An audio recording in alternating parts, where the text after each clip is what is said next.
Podcasts are one of the best ways to build trust with potential customers and to create a base of content that can be used for marketing and sales. Much of the podcast industry, however, is focused on B2C or entertainment or all of those other areas.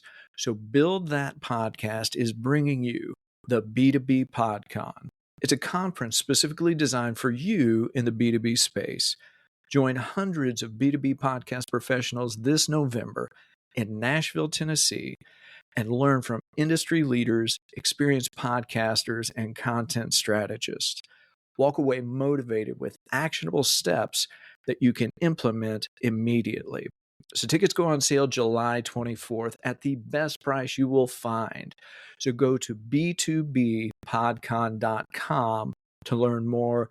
Make sure to sign up for the email list. We're going to send out updates on speakers as well as ticket information as it becomes available, all of it through the email. Don't miss the premier event for B2B podcast professionals. Go to b2bpodcon.com to learn more. A client meeting does not have equal value with the sales meeting, does not have equal value with an hour of me being a dad, does not have equal value with me walking the dog, learning a new skill. And everyone's calendar, like that's the first, aside from the yes list, that's the other thing I recommend is color code your calendar. Because if you just have one wall of color, you have no idea what is valuable to you. If your lunch is the same color as your client meeting, they look the same.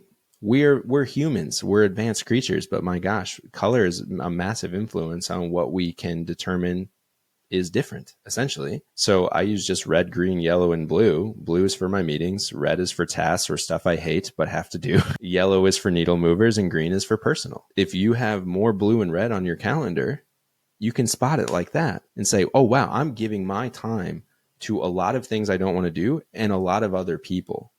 What if I flipped the script and had more yellow and green, because that's me deciding where my time goes? Welcome to It's Marketing's Fault, the podcast where we discuss how to do marketing the right way. I'm your host, Eric Rutherford.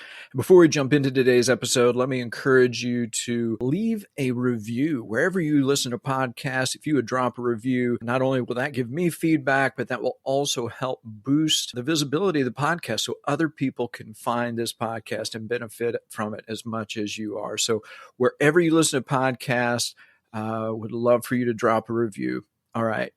Let's jump into today's episode. I'm thrilled today because I have with me Colby Wegter. He is an entrepreneur who helps overwhelmed founders and owners buy back their time and lead their companies better. And as we kick this off, I was going through your profile and going through all your bio and information. And like this jumped out at me because you talk about burning out twice. So how does somebody burn out twice, and was it at the same company? That's kind of like, it's a two-parter, but I'd love to hear your story. Anything you want to share? Yeah. It was at the same company, and that is still my full time. I'm a partner at the same agency I burnt out on. So that would be kind of the end of the story, is like it was nobody's fault but my own, right? So I've been a high performer everywhere I've been, and kind of put the whole value in, I'll just outwork everyone kind of thing. And so I've kind of had that love-hate relationship with just how much work I take on and more than I should, right? But the first burnout was me coming out of being a first-time dad during COVID. We had our first child in June of 2020. And we had just moved to a new city in Milwaukee. So we moved around a lot, like with jobs and stuff. And I was able to take my laptop everywhere. So it was kind of where my wife wanted to land. And Milwaukee was the place, but we had just moved basically 4 months prior. I think it was October. And so we knew nobody. And then obviously the baby happens. And it was just a year of, a whole bunch of stuff like election year, George Floyd, and first time parent, no one to consult. And so I was just exhausted after that. And I burnt out for the first time in 2022. It was March, where my wife just looked at me dead in the eyes in the kitchen of our home. And she was just like, you have to do something, because I was just angry at everything and just wasn't sleeping well and all that sort of stuff. So I did do something. I did my natural escapism, which is just leave and see what I could do. So I booked a flight to New York because we used to live there. And I was like, what's a place I feel safe? And so I left my wife in 1.5-year-old son at the time to just go chill out in New York and journal and read and talk to nobody, which sounds kind of funny, going to like one of the biggest places in the world to talk to no one. And so that's what I did, and it helped for a little bit. But by December of that same year, I had burnt out even worse the next time. So the first time actually on the flight, I thought I was going to die on the plane. Like my heart just like stopped beating, or I couldn't find it anyway. And then it like jolted back. But the second time resulted in me not sleeping at all. Like I probably didn't sleep more than an hour or two for weeks per night. So, and then just physically couldn't handle it. So I actually, bless him, I sent like a 93-minute voice note to my partner, my business partner, and he didn't even listen to it. And it was one of those things where I was just like, I need to get out of this space. So within a few days, I took an online quiz, said I had severe anxiety, and, prescribed me pretty quickly. And I'm not above saying that or ashamed of it, because I always felt like I had this kind of chemical thing inside me, versus everyone said therapy and that sort of stuff. But I always felt like I was in control of my thought processes and, very focused and that sort of stuff. I was still producing the same amount. It always just kind of felt like a physical thing. And I can say that that's helped tremendously. But of course, that was the first foundation stone of building back to just, how do I never do this again? And so I've made a lot of changes since then, and I've been nowhere near burnout. And I could say I'm probably just as busy. It's just a different approach in how I go about it. All right, folks, a quick breather here. In my time building my business, I've come to a profound realization. Certain tools can be a game changer. That's why I'm excited to talk about Lead Feeder. It's a tool that helps you cut through the data and turn those website visitors into solid leads. Lead Feeder shows you which companies are checking out your site, tracking their behavior, and integrates all this with your CRM. Result? Your secret weapon for targeted lead engagement and making it easier for your team to convert website traffic into sales. Head to leadfeeder.com for a free demo and get a free extended premium trial when you let the rep know that you found about Lead Feeder through the It's Marketing's Fault podcast. All right, back to the show.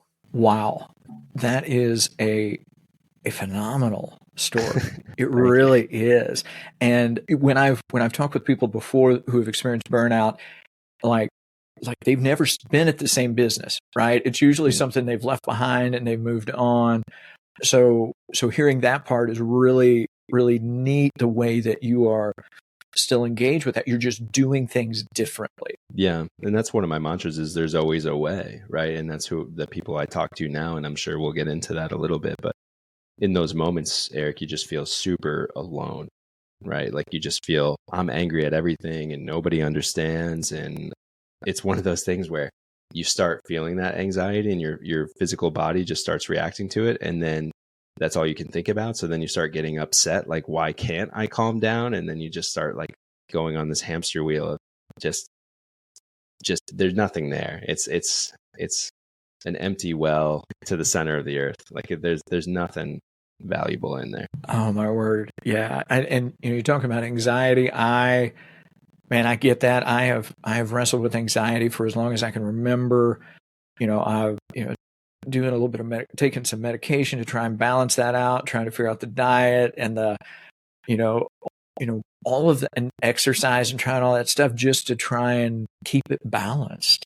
Yeah. Because the anxiety is just brutal. And it is. It's, no one talks about how long it is, right? Everyone, I'm really pleased it's come to the fore, and thanks for sharing that about you as well. Like, I'm sure we could deep dive on just this subject probably, but like I'm glad that it's much more prominent, but I don't think there's much depth in terms of like, everyone's response is just, oh, well, have you considered therapy or something like that? And that's a good recommendation, but by the nature of it is, okay, what you're signing up for is this really long road of trying to figure out how to not let it run your life. And it is. And it's, I know this, for everybody listening, this is a little bit of a tangent, but I think it's important too, because if you're listening, you probably know somebody dealing with it. If you're not already, like it ebbs and flows, but it never fully goes away.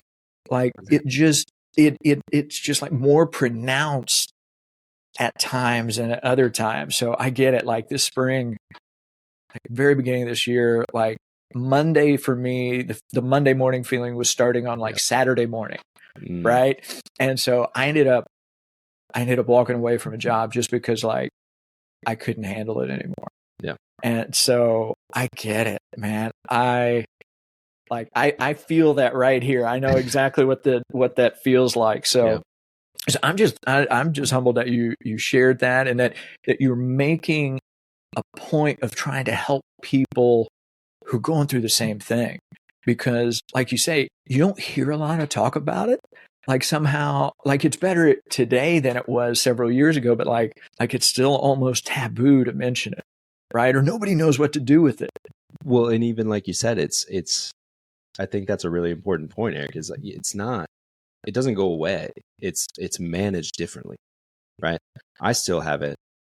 I mean, I would be kidding myself if I didn't feel kind of anxious almost every morning still.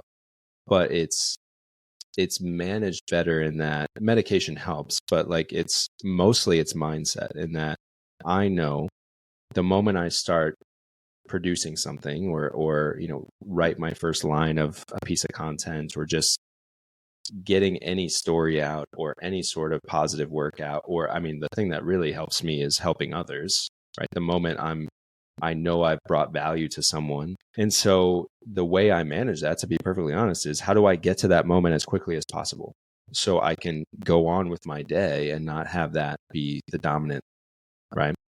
And it goes like I have 3 young kids. My son doesn't start school till 9 a.m. and my wife goes to work by 7:30. So for that hour and a half, when I would normally be working at some of my most prime hours of the day, I'm like a 7 a.m. to 11 a.m. type of operator. I've had to for an entire year. Like none of this stuff is quick and easy. And to anyone who's parenting kids and running a business, like call me up anytime. I will drop my information, because this is not easy. But it was 2 years ago where it was like I was just mad at everything, and so that was like victimhood, and that was saying, why don't other people notice, and why don't other people help, and all that sort of stuff. And it's just like, I have to help myself. If I feel a certain way, I must attack that as like something I can solve. It's not unsolvable just because it entered. In fact, it's incredibly solvable because you're going through it. You might not have the exact blueprint on how to do it easily, but you get a little bit better, and you get a little bit better, and you get a little bit better. And now, I'm miles further than I was even 6 months ago, because it's more experience I can lean on to get past that moment. Yeah. Oh my word. The mad at everything. Like I know exactly what that's like. Yeah. And it's like, and pausing and going like, why am I mad at this? Like there's no rational, like there's no like logical reason. It's just like, man, I'm mad at that. I'm mad at that. And I start looking through the day and I'm like, that's just where I'm living. Oh my word. Like this is not right. You nailed it. Like that is the feeling. It's from traffic to stubbing your toe to waiting an extra 30 seconds for something. Like I would have the kind of like you just said, is you stop yourself and why am I mad? Like I just started having conversations with myself. Same thing.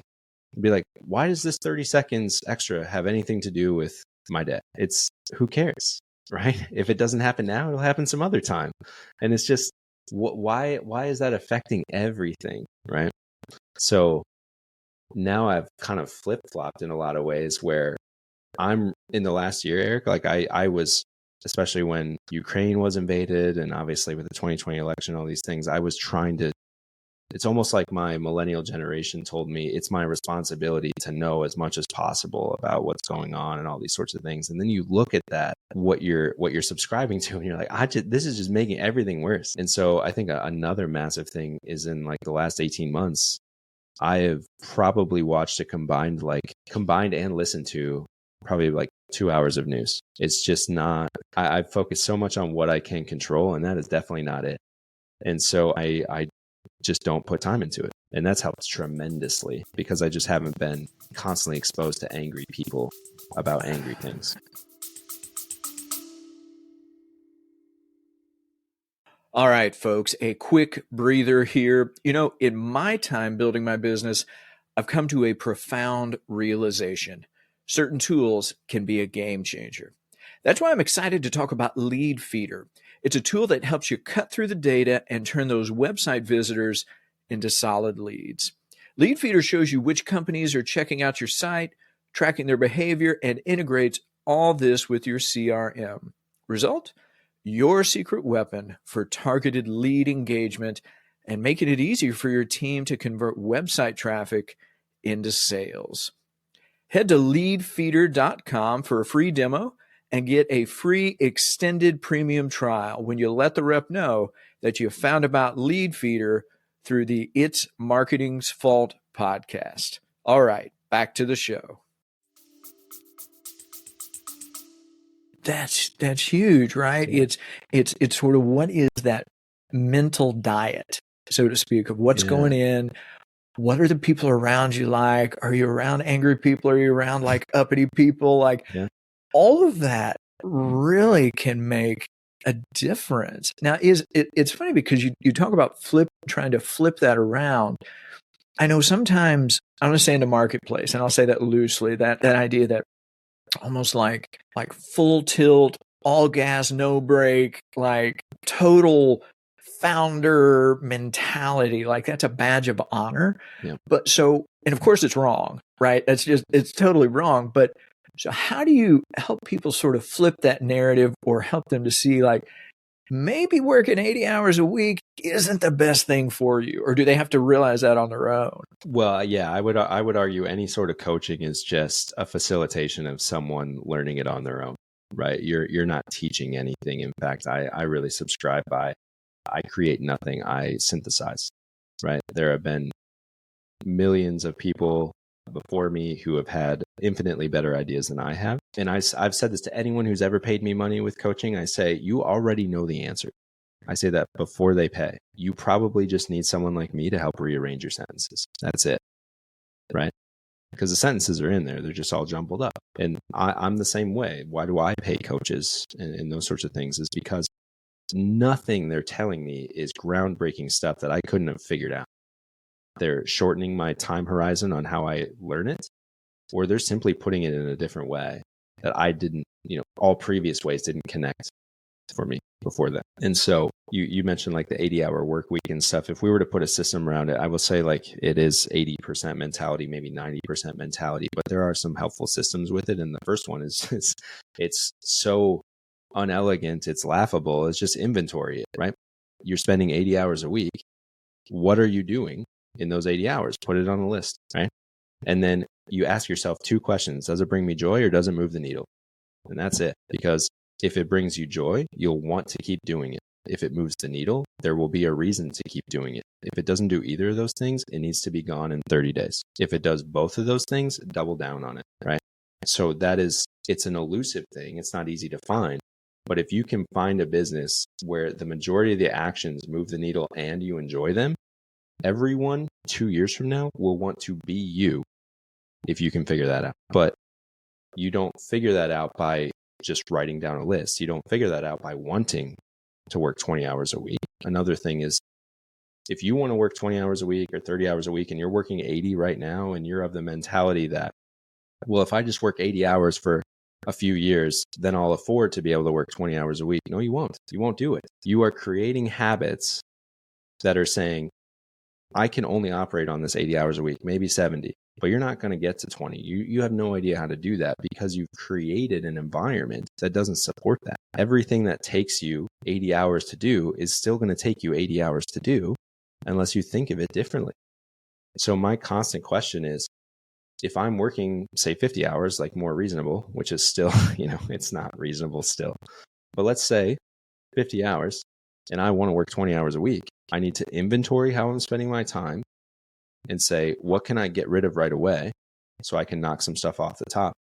But if I want to keep it, say it takes me 10 hours of those 50 to write content for my personal brand, well, I got to find a way to do it in 2. And I got to be okay with that, right? And you don't go from 10 to 2 in one action. You probably go from 10 to 6 or whatever. But you need to start behaving like the 20-hour work week now to facilitate that lifestyle. There is no other way I know. And it is not, again, it's not a snap of the finger, but you cannot say to yourself, I'll just keep doing. The short answer is, Eric, I'm drawing this out. The short answer is you can't keep saying to yourself, I'm going to keep doing what I'm doing. And then at the end, it'll be what I want. That doesn't happen. You need to behave with what you want now. That's why, like, I have a couple of virtual assistants. I should do the work if I was strictly thinking of money, right? They're doing some content things. But my value in my head far exceeds what I'm paying them to do the work. So if I want to behave from a money perspective and say, I don't want to pay, I mean, it's still low. I have 2 VAs and they're only $250 a week.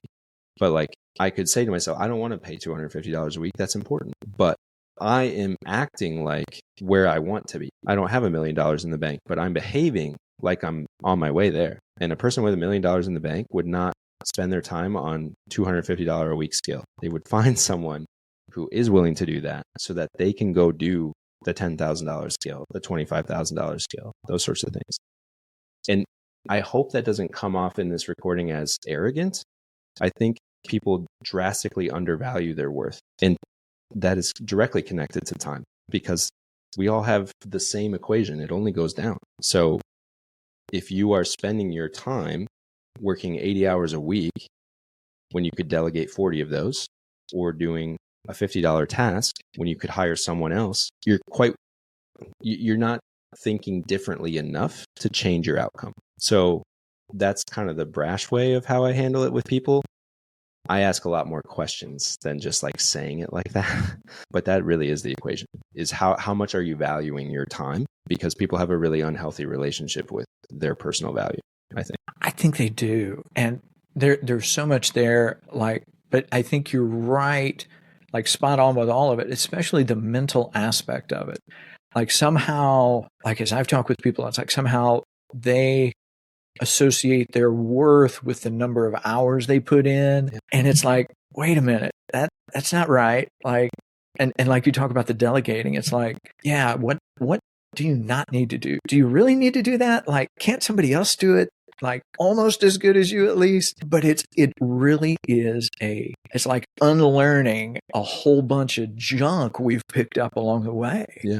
And that's not without sacrifice, right? So that was when I first started managing people a handful of years ago, that was my biggest hiccup is if I delegate it, they're not going to do it as well as me. Accept that right away and be comfortable with that, because the alternative is you do it forever. So the best way I know to lower your value on how good it has to be tomorrow and increase the value on what you get to do is just lengthen that horizon. Stop wanting it to be as good as you can do it today, tomorrow, by delegating. It's not going to happen, right?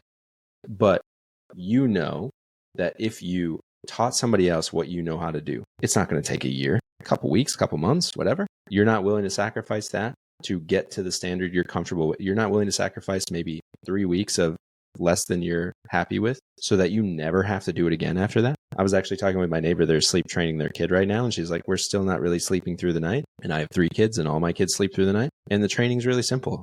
They cry, you go in there, you never take them out of the crib, you rub their back, you say you're doing a great job for 20 seconds, and then you leave. And you wait 5 minutes. Now, there might be people who hate this technique. I learned it from someone else. I'm not the inventor. Okay. And then they will keep crying, of course. And then you come in there 5 minutes later and you do the same thing. You rub their back, say, great job. And then you leave. And then you wait 10 minutes. And then you wait 15. And then you wait 20. It sucks. You'll do that for a week, 2 weeks. It's terrible. But now all my kids sleep through the night. If you can't rip off a Band-Aid for 2 weeks to see the larger picture, it's no judgment. It just means you're not ready. It means you're not ready to think differently enough to get what you want, right? And so having someone by your side, an ally, that's what I try to be, helps people get ready quicker. But to go back to your original question, I mean, it's really people, they have to do it themselves to get to where they need to be. I think the sleep training thing is a beautiful example. I've got 3 kids. They are 18, 17, and 13 now. So just from me to you, it's possible, man. Yeah. It's possible. Because I remember when they were like 5, 4, and 1, and I remember thinking, waking up every morning and going, okay, today is a success if I can get everybody to bed tonight. Mm-hmm. Like that was like the goal. And anything above that was gravy, right? It was just bonus. My gosh, yeah. How many times do you say this is the best day of my life? Like twice a month, because it actually worked. Because the below standard was met, It's so true. But like but in that process though, you do have to look at the long term, and you do have to look at the long-term benefit. I had one more question sort of relating to the audit that you were describing, because I was wondering, do the people that you work with or the people you talk to, do they have a hard time being honest in the audit? Is that a struggle, or are they able to just sit down and knock it out real quick? Yeah, it's interesting. I wouldn't say it's ever quick. That's a good question. Honestly, that was actually my concern at the beginning when I call it the yes list. Just like, what are you saying yes to, right? Where your time is going. I actually was concerned about honesty in the beginning, but the data has basically shown me, if anything, these are people who they deeply want to do a good job, and they're really annoyed that someone of their talent and skill set can't figure this out. Like, in a way, they're kind of annoyed that they're consulting someone else to help them with their time during that exercise. And so they do what they always do. They kind of classic overthink it. They start asking questions. Should I record for this, and this? Should I be really specific? Should I be really generic? And I kind of annoy them back by saying, do what you think is right. And then we'll talk about it. Because I want to see what type of personality they have. I want to see what relationship they have with time, unfiltered from my influence, because how they approach that little assignment tells me a lot more than what's actually on it, right? Because, and that's where I'm trying to be different, and it's taken me a while to realize these are things I've done definitely inherently since my second burnout, but kind of at different stages of my life, it's just been instinctual. But the thing the anti-hero to me right now is everyone who has a perfect system, or manage your calendar like this, or like, no offense to like a Monday.com, or like the AI tool, I can't even remember what it is, that just like moves things for you. I find that to be ridiculously unhealthy. Like, your goal should be white space. I mean, that's because there will never be a shortage of things you can fill with it. The goal isn't take stuff that you don't like so you can add stuff that you do. It's take stuff away that doesn't serve you, so you have the option to choose more that does. It's not so, there is no perfect system. There is no 6-week program that'll fix you. Like this, my calendar is and forever will be a work in progress. My relationship with time is and forever will be a work in progress. So I find it incredibly misleading when people are selling these lead magnets or courses or whatever that like is promising a fix. There is no such thing. Your calendar was drastically different, Eric, when you had 0 children than when they were toddlers to now they're in their teens. There's one system to account for all that? I don't think so. Right? So these are things where it has to be the majority mentality, because you will confront different things in your life. So it's more the philosophy, it's more the core values is one of them. I mean, I could go endlessly about core values, but I don't want to speak for too long and lose the listener. But like, the point is there is 0 point in you buying a system to manage your time. It doesn't exist, right? So my last offer could look to people like I was helping them organize their time with Notion templates and that sort of stuff. But there was coaching included with that. That's what they're buying. The Notion template's $100, $200, right? Like, this is, we're trying to change your behavior in relationship with time. So yeah, I'm pretty bullish on the philosophy side, I think. I love it. And I'm so glad that I found a kindred spirit in somebody who doesn't like Monday.com. I am so thankful. So long as we don't have defamation on us, that kind of right. thing. Absolutely. Yeah. Like, this is the opinions of 2 people. This is not like anything like legal. Anyway, yeah, we'll put the disclaimer out there, but oh my word. Yeah, it's so tough. But so I like how you're like, we're going to free you up, and then you can make decisions on if or what you add, because as opposed to just a simple swap, right? Because that's where you're still burning out, right? So maybe you're not doing the 80 hours a week you were doing, but you're doing a new 80 hours worth of work. So it doesn't help you if you don't do that evaluation really change how you evaluate time. I love how you talk about that. That's awesome. Yeah. And if you start swapping things, you start giving equal value to things. And I hate that. A client meeting does not have equal value with the sales meeting, does not have equal value with an hour of me being a dad, does not have equal value with me walking the dog, learning a new skill. And everyone's calendar, like that's the first, aside from the yes list, that's the other thing I recommend is color code your calendar. Because if you just have one wall of color, you have no idea what is valuable to you. If your lunch is the same color as your client meeting, they look the same. We're humans, we're advanced creatures, but my gosh, color is a massive influence on what we can determine is different, essentially. So I use just red, green, yellow, and blue. Blue is for my meetings. Red is for tasks or stuff I hate but have to do. Yellow is for needle movers, and green is for personal. If you have more blue and red on your calendar, you can spot it like that and say, oh, wow, I'm giving my time to a lot of things I don't want to do and a lot of other people. What if I flipped a script and had more yellow and green, because that's me deciding where my time goes? And it's so bloody simple, and no one does it. Like I talk about that all the time, because you can fix it in 2 minutes too. And you have so much more information on how you're actually spending your time. That's why everyone, when they seek the system or they seek the time coach or the hack or whatever, that's step 2. What are you doing right now? What are you currently saying yes to right now? That's step 1. And if you try and apply a system without step 1, it will not work. So yeah, I've been described as intense. And anytime I talk around time, I'm definitely that way. But it's just so straightforward to, when you really think about it, of like, oh yeah, my calendar's all one color. I have no idea, right?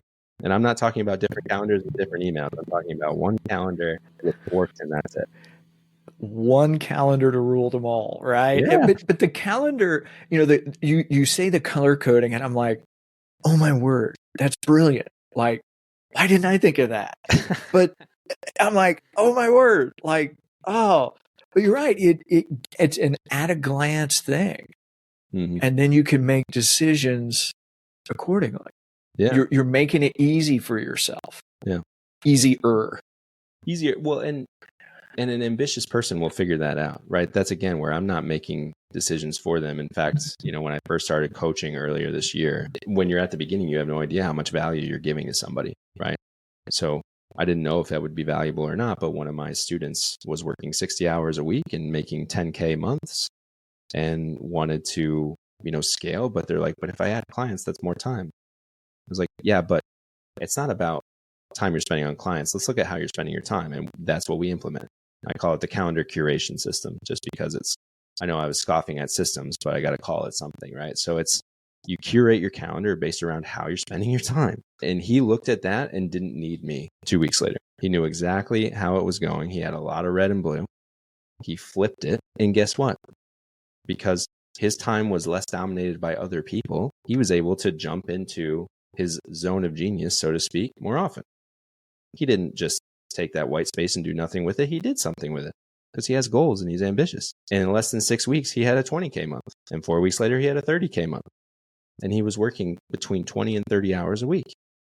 So it's not about time connected to value, right? I even tell my staff who, as a full-time agency owner, I have a decent amount of staff who are, managing their own client portfolios. In almost every training, Eric, I'm telling them, I'm saying, you should actively be trying to figure out how to work less hours and produce the same amount of quality. Yeah. That's awesome. I love that. I'm paying them. So in my best interest, I would want them to work as much as possible and do as much as possible. I'm telling them the reverse. I want you to get better at how you do your work. And if that means you can do the same amount, I was that person. I had 60 clients and would be done with work by 1 p.m., which is, where I'm actually leaning into for who I want to help in the future, is how to manage clients. Because I think people have no idea how to actually do that well and are so terrified of how much time it takes to serve clients. But it's the same idea. It's like, okay, let's inventory how we're doing it now. Let's look at the areas that are needful and needless, and let's fix that. And people could be running drastically less stressful businesses, because I didn't burn out because of how many clients I had. I burnt out because I was trying to do everything else under the sun with 50 clients or 40, 45 clients at the time. Right. So anyways, that's, tangentially, I think it should end there, but like, it's really look at what you have first. Is if anybody takes anything away from this, it's like, if you haven't inventoried, you're skipping a step. So, and I appreciate you kind of going into that, because I think of it even there, with, in terms of work and projects and everything, it's like moving from this hourly to a salary almost mentality, where, as you describe it, as you do things, you get better. And so you get them done quicker. And so you want them to be great at something, so it doesn't take them very long at all. But if you're rewarding on the hourly basis, it's like, oh, it almost defeats the purpose, because if I do it fast, then I got to do more. Where if I do it slow, and I don't know, I'm taking a weird tangent, I apologize, but it's like this idea of which you talked about with your calendar and the color coding. It's this, what has the most value to you, and what's the cost, and everything can't be the same dollar value across the board for every hour. Every hour is not worth the same, but we think that, right? We go in, we punch the time clock. Anyway, I think I love what you're describing. Yeah. And how I describe it is, and it is tricky with the hourly stuff. Even my hourly, like the VAs are technically hourly, right? But I try to get out of that as quickly as possible and say, this is how much you make per week. I don't care how many hours it takes you. If it is taking more than we planned on, please reach out to me, because your mental health is important to me and that sort of stuff. But if it takes you less, I don't care. This is how much you make, right? Hit the deadlines. And what I say to everyone, it's kind of a personal mantra, is just performance over presence. I don't care how long you've been here. I don't care how much expertise you have, any of that stuff. I don't care. All I care is, can you perform? And if you can do it in less time than everybody else, like, that is an admirable quality. Because what does that give you? It gives you options and opportunities. The options are, maybe I want to do more things with that time. Great, do it. Maybe I want to just kick it on a beat. When I had my first agency job, I had 60 clients. The next highest person had 20. And I was watching soccer games in the afternoon, because it was one of those like sit in the office thing. So I had a desktop. I asked for a laptop so I could take it, so there would be a wall behind me, because that's how I was in my 20s. I wasn't ambitious in my 20s, right? And the company I was at, like, I was actually qualified to do the manager's job, but of course I wasn't going to get that. So I was just in this purgatory, make my paycheck, whatever. No one complained. They were trying to give me more clients, because my clients were happy, right? So it's like, performance over presence is all about, if you can do it in 1 hour and perform the same quality as 5-6 hours, do it. And so it's funny, actually, I'm getting out of client work for our agency a little bit more to get into the strategy kind of C-level stuff. But the person who's going to replace me is my most recent hire. Had zero experience coming in, has the least amount of presence, so to speak, of everyone. But she's got the performance, and she's got the right mentality, and she brings a ton to the culture. She's getting the job. People who have been here 2 or 3 times as long maybe wanted that job. She's going to get it. And everybody knows that that's how I operate. So no one's complaining, because they know. So we don't need to dive too much deeper on that, because I think we're in spaces where that is more the norm. Whereas, the corporate structure is the exact opposite. Like, you get made manager because you've been here for 10 years, even though you have no desire to manage other people, but we got to give you something kind of thing. Right. So that's just the way it is outside of our sphere, Eric. Yeah. It is. You talk about this idea of buying back your time. Yeah. And I that phrase really jumped out at me, because I haven't really thought of it in terms of buying back your time, as opposed to reclaiming your time. Mm-hmm. Or, why buying back? Why that phrase? Because there's a sacrifice. Anytime you are trying to make a massive shift in how you behave daily, there's a sacrifice with it, right? So I wanted to not have any false advertising whatsoever, because if someone works with me, their sacrifices, they are paying me money to help them. So it's a financial buy, right? If you don't work with me, you are still sacrificing front end time to learn how to manage it better. So you're buying it either way, because you have to give something up to get it back. So reclaiming is also a good word.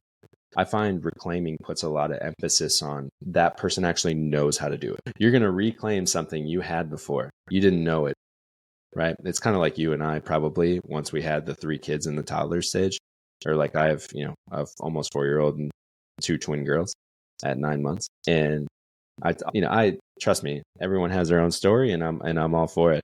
It's just, I think of myself in my 20s, I thought I was busy as hell. And I talk to people in their 20s now. Yeah, you're running a business, and I get it. And you don't know what busy is, right? I have a full-time job and doing a side hustle and have 3 kids, 3 and under. So I might not know what busy is either, but I know it's busier than what I had in my 20s. It is. Oh my word. Yeah, I love talking with especially like teenagers or even early 20s. Yeah. I'm like, you have no clue how much time you have right now. And they're like, oh, I got all this. I'm like, seriously, man, you have no concept of what busy is. Yeah. But I like that, the way you describe buying back your time, because there is a cost, right? You have to sacrifice something to get something. It's just, you can't have it all and not give anything. Yeah. And so I appreciate that. That's why free coaching, I was very much of like, I just want to help people, so I should give everything away for free. And, you hear the Alex Hormozy stuff, just give and give and give. And in many respects, I agree with that. One thing I do not think that applies with is coaching, because if you give coaching away for free, there's just no accountability.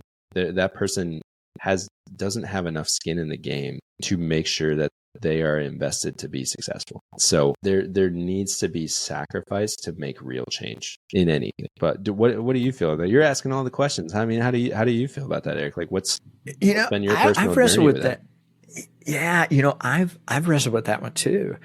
And I'd heard, like, because I've seen people and different offers, and they're like, we're offering this. And I'm like, why are you charging somebody? Like the one example that comes to mind is Dave Ramsey, and like the financial piece. And it's like, why are you charging people who are financially out of control and probably have no money? Why are you charging them $100, $200 to go through the program? And I heard him describe it as, because if they are invested, they will do it. And I like chewed on that for a long time, because I'm the same thing. It's like, I want to help people. I always worry about, can I deliver? Like, is what I'm charging, is it worth it to them? And like, but at the end of the day, you do the work. When I've hit the pay button or put the cash in hand, I'm committed. Mm-hmm. And so, like, I'm ready to work because it costs me. I totally get that. So yeah, that's so spot on. Well, and I'm early in the coaching journey, right? I wouldn't even necessarily say I'm a coach. It's when people first asked for my help, they wanted to pay me right away, and I said no, because I hadn't formally coached someone in the business space. I have 11 years of running teams and 7 years of starting a business and getting it to multi-7 figures. And they were like, can I pay you to coach me? And I said, no, like, I don't know. I've never done it in this format before, but you're getting value. Let's book a call for next week. If you get value, then let's do it the following week, and that kind of thing. And people could scoff at that and be like, okay, well, they clearly, you left money on the table. 100%. I've probably left just in the last 12 months. And keep in mind, I feel like I'm not trying to oversell it or undersell it, and numbers are kind of icky in this regard, but like, I've probably left at least 20 to 30,000 on the table, because that information is, to me, is vital. It's vital for me to learn how I can help people. And I'm the same as you. Unless I know that they're going to get a massive return, I need to test. I need to see, like, what is the return? How large is it? How much time was committed to it? And so it's also tricky too, because you're dealing with human beings, especially around time or around growth. Everyone has different viewpoints on it. Like, I'm sure you and I could name 10 people right now who put all their effort into learning growth, but then never actually acting on it. And it's, so there has to be something in there that they say, I'm not saying just charge exorbitant amount of money if you want to be a coach or whatever. You have to know your stuff. But I will say, the more you make it hurt a little bit, the more likely they will actually make change. Because if I charge somebody $20 a session, that's, that's barely a Happy Meal anymore. Like if I charge someone $200, they will show up, right? And it's all vibes on the other side. If I make sure, like, unless they explicitly say I got a ton of value out of this, which is typically the goal, right? I want them to say it unprompted. But if they don't, that's my final question: was this valuable for you? And I've been lucky; they all say yes thus far. But if the first person who says no, is they get their money back. I don't care about the money; I care about the value. And so I know this is going a little bit away from like the time and all that sort of stuff, but we're really talking about, again, the mentality around value. Does that person value the potential of changing their life enough to pay $200? They still have to do the work. You're just giving them that. I don't even want that shortcut. You're at least helping, like you, as you said, they've already got the sentences. You're just helping them put them in the right order and put it in that right framework. Yeah. Which to me is, when people have done that for me, crazy valuable. Yeah. Oh, I agree. That's my other saying, is you can't print more time. Everyone's trying to get cash, cash, cash. That's the most common thing in the world. They just print more of it. It's barely real. Time is the only thing that all of us have a finite amount of. Like when people ask what my goals are, of course I have financial goals because they're measurable. But another goal is I just want to find a life where I can read for 2 hours every day without worrying about a single thing. Because what does that mean? It means I don't have financial burden. It means I have total ownership of what I want to do and when I want to do it, right? There's so much connected to that. But the vision is 2 hours reading whenever I want a day, right? And so it's a time equation. I would spend ungodly amounts of money if I knew I could own my time 100%. I would find the money, right? So there's a whole lot of progress and health we need to make around our relationship with it. Yeah, that's powerful. And that's true. I think we do need to get a much better understanding around the way we think about it and the way we process it. Yeah, because it's the most precious, the least, I can't even think of the right word. I'm drawing a blank. But yeah, it is the rarest commodity that we have.